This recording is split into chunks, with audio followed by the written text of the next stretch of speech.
So about a week ago, I played a chess game against a 2475 rated IM, and contrary to most of my recent games which have been filled with many blunders, this one was actually pretty good. And today I want to show you guys the spicy and interesting moments that this game featured. Yeah, an unconventional attack with illustrative moments. And I also show you guys how to convert an endgame advantage, essentially. My name is Rhys and these are Calculated Risks. So this game opens up with e4 and now we get d6, a very provocative move which we have seen before on this channel in the video about Karpov versus Timon. Here I decide to play d4, knight f6 and knight c3. And now contrary to that game where we got g6 and then g3, here my opponent decides to play knight bd7, which is inferior, but I chose not to exploit it. Now here I'm gonna explain exactly why didn't I exploit this. So the best move I know is definitely f4. Grabbing as much space as possible, threatening e5, so let's say g6, now e5, and this knight is kind of stuck. And basically, it's just very hard for black here. He doesn't really know what to play, so he plays e5 and contests the center. And then after knight f3, you'd get something like ed, queen takes, and c6. And I know this position is probably very good for white, but I also know my opponent has prepared this for sure. And since I was quite out of book here, I decided just to play the most natural move in the position, which is knight f3. Just keeping it solid, developing pieces, playing on the initiative in my territory. Because now we get the move e5, and this could also be reached through this move order. Now, the reason my opponent plays knight bd7 and allows f4 is because he doesn't want this to happen, an endgame. But in fact, as you guys will see, I was not planning on this endgame. So we get knight d7, knight f3, e5, and now I play a pretty shocking move if you've never seen it before. You know, the main line is bishop c4, there's a move, you know, h3, g3, there's a couple of moves here for sure. Rook to g1.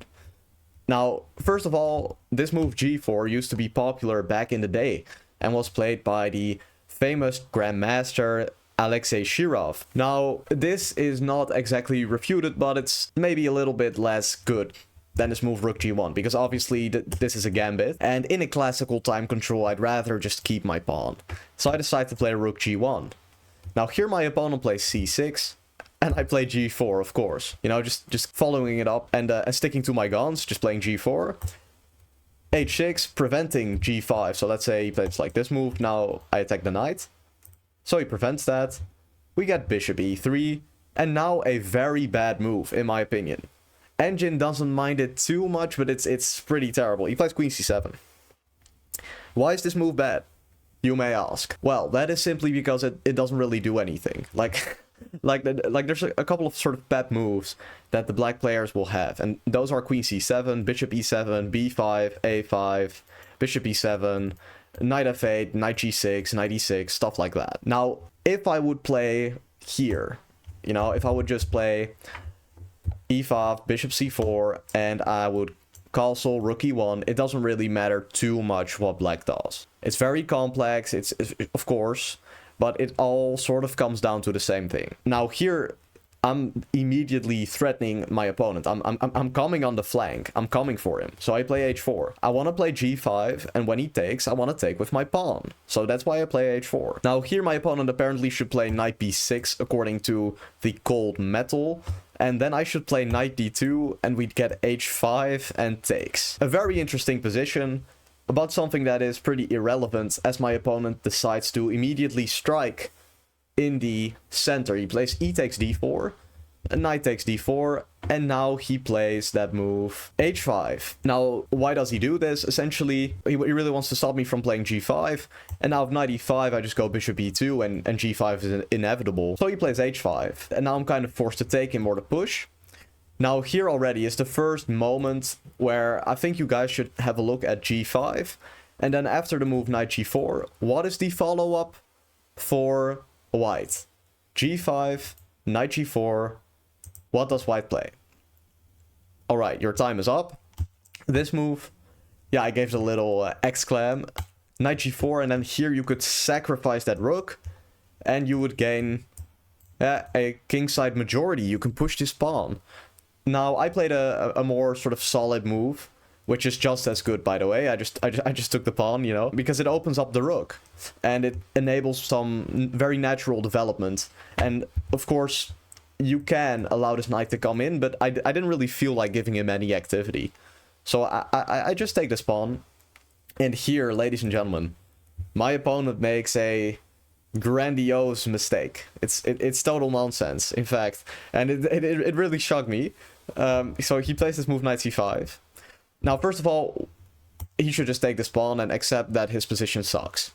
Yeah? I was gonna play bishop g5, and we can see I have 1, 2, 3, 4 pieces developed. I'm gonna get my queen out, long castle, push the pawn, get my knight. Very active position, very good. So essentially, like, the opening concept of playing rook g1 here is totally worked out. It's totally worked out. Now, my opponent plays knight c5, and he thinks he's being smart. Yeah, he first wants me to play this move, and then he wants to take. Now, even this would be very good for white, make no mistake. But here, I have a different move. A different move, you may ask. Well then. Now I wanna explain something. And for those of you who are advanced chess players, I would, you know, take some time to think about this position and see the best move. So my thought process here. Then this is actually key. So I've got 1, 2, 3, 4 pieces developed, and this is all about initiative. And I've got a pawn in the center, right? And now we can see my opponent has 1, 2, and 3, if you can call this developed, and 4. Now, when you have the initiative, essentially I want to develop my pieces very quickly, because the king is in the center. I want to open up the position, and I want to stop him from developing. So here, now your time is up, by the way, I play that move h6. Yeah? So, first of all, if he takes here, of course, I can simply take and pick up the bishop. So, basically, here my opponent spends about 30 minutes because he realizes he's losing. He realizes he messed up. He can play g6 or he can take. Now, if g6, I mean, then, of course, I sneaked in this pawn right here. And now this king is even weaker, and I could just play queen f3, and basically this is completely winning for white. So he takes, which he should have done in about 30 seconds in my opinion, but that is just my opinion. We get queen f3, and now queen e7, and here this is really, right now in this position there's a tactic. I didn't see it, I'm not gonna lie. I did not see this, neither did my opponent, I'm guessing, because otherwise there's no way you're playing queen e7 here. So if you are one of those guys who really wants to calculate, go ahead. This could definitely be in a chess book as well. I'm gonna spoil it right about now. So we can see we have the knight and the queen, and I want to take this. So e5 is the move, and then of course if queen takes e5, you just castle, and now that's gonna be pretty painful. So after e5, ladies and gentlemen, I was thinking, of course, d takes e5. He just takes. But now you can knight takes c6, and that is cold. That is like, his queen is hanging. First of all, if he takes, I take, and I take the rook in the corner, and I win. Okay, that's easy. If he moves the queen, let's say here, now this is hanging, and so he can take. He can't move the queen to c7. Let's say he moves it to e6. Well then, bishop c4, another move with tempo. Yeah, initiative. We want to develop as many pieces. And now when he takes, I again take here. And this rook is gonna be trapped. I'm threatening a checkmate. So essentially, you just immediately win the game. If I play e5, takes, you know, triple O. Yeah, and with bishop f4 and rook e1, I would have won this game in like 5 more moves probably, but ladies and gentlemen, this I did miss. Knight f5 played. And this move is, according to the engine, not the best move. It's still winning. It's still winning. It's about plus 1.5, it says. And it is a sacrifice. Yeah, first I was just considering, you know, guarding this pawn on e4 because it's hanging. I wasn't entirely sure about this line knight fd7, trying to go here. Because now if I go knight f5, he can go knight e5. And if I take, he can take me. And now you can see the bar is of course dropped. Because if I go here and attack the knight, he takes with check and I lose. Sorry if this is a bit complicated, but basically he can play this move, attack my queen, and he can take with check, meaning he is more or less out of trouble. Still white has some initiative, but it's not too good. So I play knight f5, we get takes, which was forced, of course, because if he moves the queen, then simply bishop d4 is coming. And this knight is just very strong. He has to take it off. And this is what he missed. I'm sure he missed this. Because I picked up my queen, and I saw his face. He went like he had a little reaction in it. He was kind of shocked by this move, because I am offering up this pawn for taking. So first of all, this pawn is hanging. What happens if he takes it? And I promise I'll do this fast. So if he takes, then takes. If queen takes, essentially here I can just play queen into e4. By the way, if this, he has queen e5 and actually guards everything. So I would take here. And now bishop d4, and this rook in the corner is feeling very, very awkward. You see, if he goes rook g8, I can simply take it. Rook h7 is forced. And then the bishop pair. And this is what I was talking about in the intro. This is the type of endgame. You can see I'm down a pawn. But my initiative is so incredibly strong. I have so many advantages. The open file, the bishop pair. It's just beautiful bishops controlling, you know, on the basically the best squares of the entire board, and he has a weak king, and his rook is awkward, and the knight is bad, and this position is gonna collapse. So if he takes the pawn, he's just not gonna survive it, basically. Plays that move, queen e5. Okay, so he does this, and he wants me to take him, and then I'm still better here, make no mistake, you know, move like bishop h3, preventing him from castling. But of course, I help the structure. Now I give him a center pawn too. And that is something I wouldn't do. Now here the engine has an interesting suggestion of the move queen f3.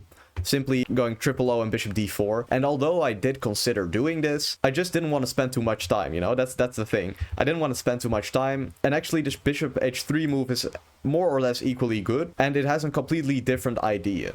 Yeah, so instead of trying to immediately knock out my opponent, which I could have done with that move e5 earlier, in fact, I tried to win this endgame. My opponent plays queen takes f5, and now we get bishop takes into f5, and this move knight e6. Yeah, he just wants the castle, so that's pretty obvious. But basically, this position is more or less winning. So this is the real endgame that I converted, and I want to show you guys how that happened. Yeah, because I have two bishops, I have the open file, but still there's no immediate, like, obvious win. So how does this play out, and how does that work in practice?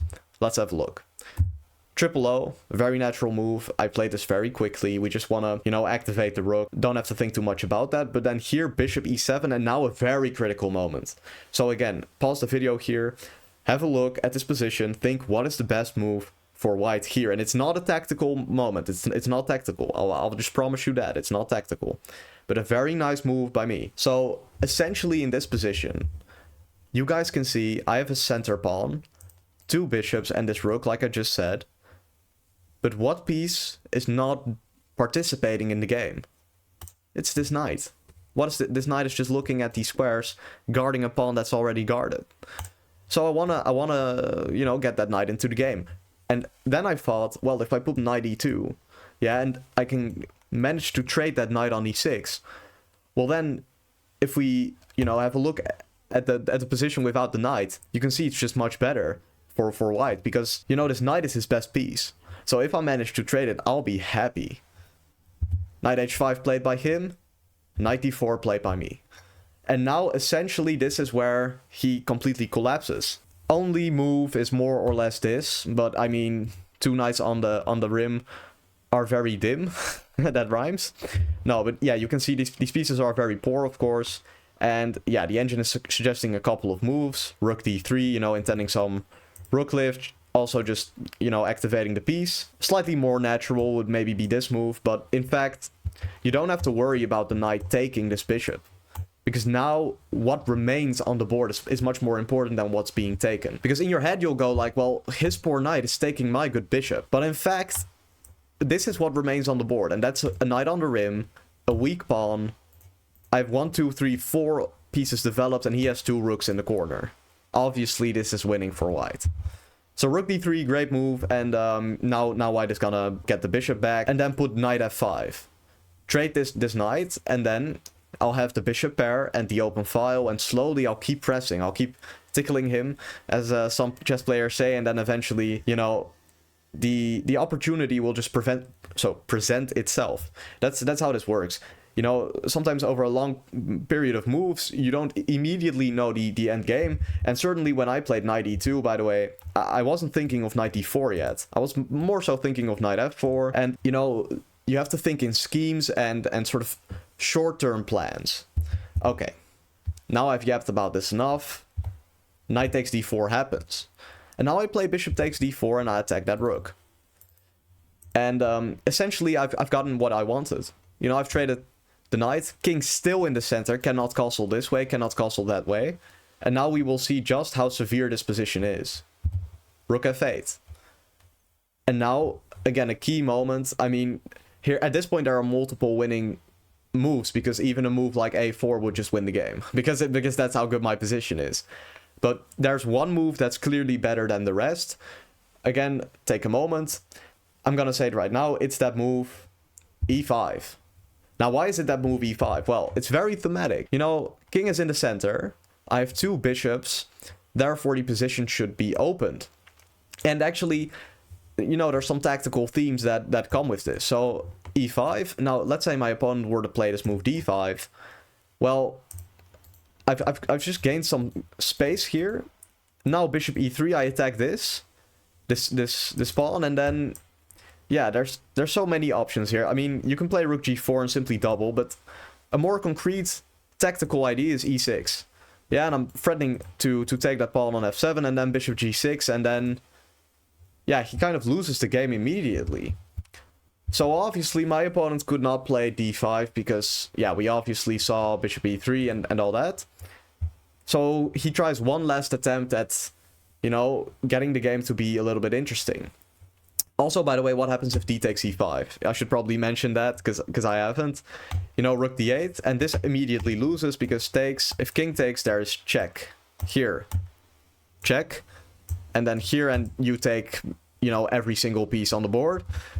So that's that. And bishop takes, then I had bishop d6, you know, and when the rook moves, this is also, again, a sort of checkmate. I mean, he can still block, but the king has no squares, because the bishops cover them all.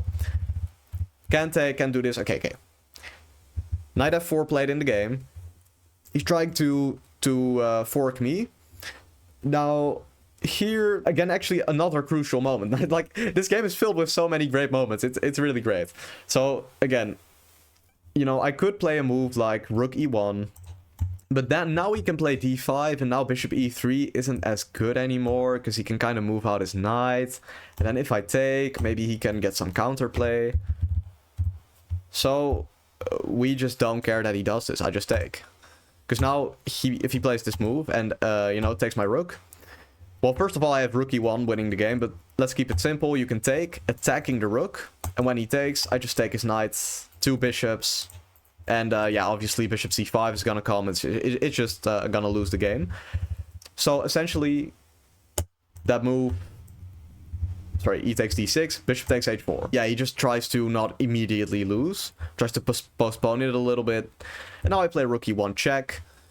First of all, if king f8... sorry, d8, my fault. This would be a checkmate.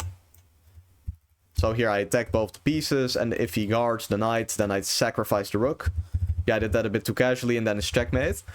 So he blocks with the knight. I decide to take. And at this point, we're both very low on time, of course, because, well, I did really have to think about, you know, this knight e2 move, this great knight e2 move. So I decide to go for the easier options. I just play rook into e6, king d7, I play rook into h6. There's no bishop g5 check, because the rook is here. Very important. And he plays c5, because if he moves the bishop to this move, for example, now his king is cut off and he's got no counterplay and he will surely lose. So one desperation attempt, c5, attacking my bishop. Now I check him. So as you guys can see, I'm up 3 pawns, and now he plays b5, and I decide to play f4. Yeah, just guarding that last pawn, and essentially this endgame is pretty easy to convert. And I did end up doing that in some moves. You know, very technical about it. A very nice maneuver here at the end.